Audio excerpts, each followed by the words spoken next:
Hai, dua diffuser ni ialah dua top diffusers in young living. Satu ni nama dia dewdrop diffusers or we call it DDD. And lagi satu ni nama dia desert mist diffuser or we call it DMD.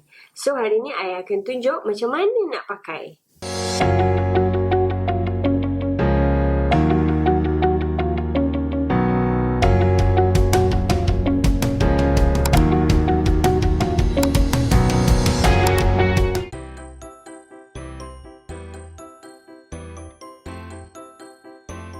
Buka lid dia dulu.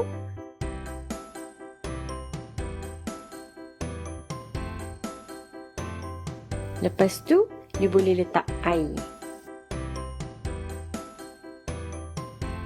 Make sure air tak lebih daripada tanda merah ni, okay?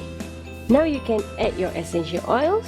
Kalau macam I, usually I akan letak 4 drops untuk my room atau 8 drops untuk my living room. Tutup balik. And then, tekan switch on. Tada!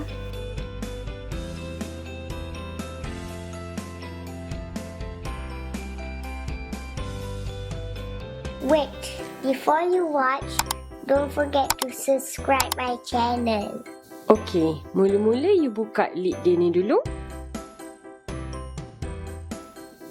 And then you masukkan air. Make sure air tak lebih daripada line ni. Now you can drop your essential oils.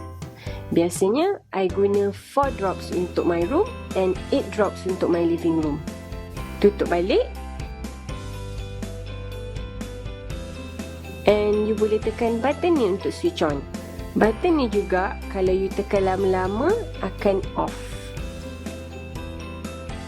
Button sebelah ni, you can change the colours of the diffuser.